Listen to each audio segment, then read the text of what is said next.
Potrebujeme vás.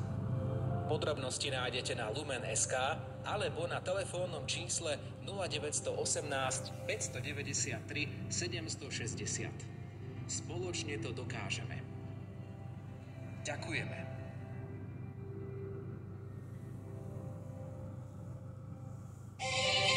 Zažite atmosféru jubilejného roka priamo v Ríme s rádiom Lumen a cestovnou kanceláriou Avema. Prejdite cez všetky 4 sväté brány, pozrite si baziliku svätého Petra, námestie svätého Petra aj baziliku Santa Maria Maggiore, najväčší a najvýznamnejší mariánsky kostol v Ríme. Putujeme v termínoch od 4. do 7. júna, od 11. do 14. augusta a od 23. do 26. septembra. Pôjdu s vami sprievodcovia Peter Baľovčík, známy z podcastu Páter Peter a Marcel Kovaľ. To všetko za výhodnú cenu od 699 eur. Miesta sa rýchlo míňajú, tak si rezervujte to svoje ešte dnes na avema.sk alebo na telefónnom čísle cestovnej kancelárie 0903 356 533. Svätá omša je pre nás obrovským darom. Počas nej sa odohráva tajomstvo, ktoré presahuje ľudské chápanie. Tajomstvo obety a lásky. Dar, ktorý nám zanechal Kristus.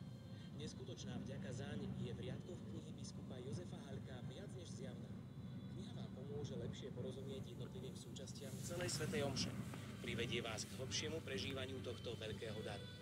Knihu Svätá omša si môžete objednať na e-shop Lumen.sk alebo na telefónnom čísle 0918 593 760.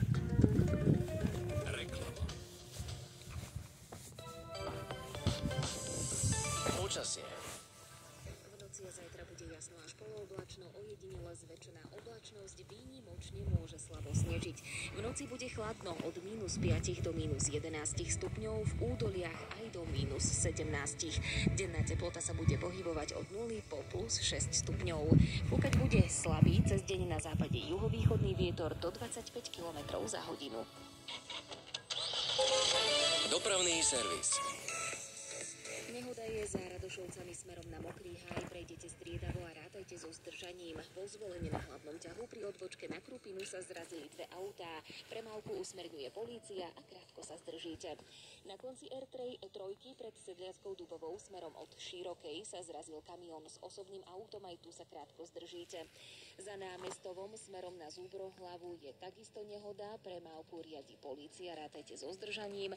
Ďalej za Bidovcami smerom na Herľany sa zrazili 3 osobné autá. Úsek je momentálne neprejazdný. Osobné autá ho môžu obísť cez Čakanovce.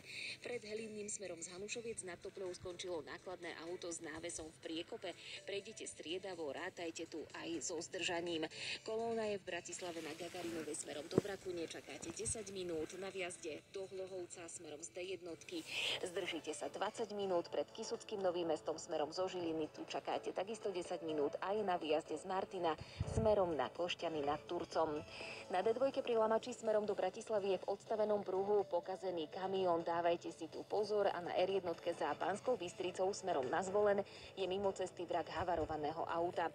Radary ste videli v Rohožníku smerom na Plavecké Podhradie, na D1 pri Voderadoch smerom na Trnavu, za Mýtnou smerom na Zvolen, v stúpaní na Čertovicu smerom z Kráľovej Lehoty, pred Bidovcami smerom z Košíc a za Dlhým nad Cirochou smerom na Humenné.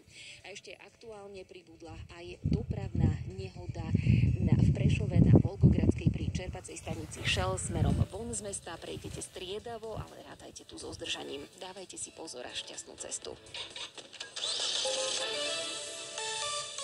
Dopravný servis je zo zelenej vlny STVR. Volajte bezplatne na 0800 900 800. Stredejšie Lumen Fórum sme úspešne ukončili, pred nami sú ďalšie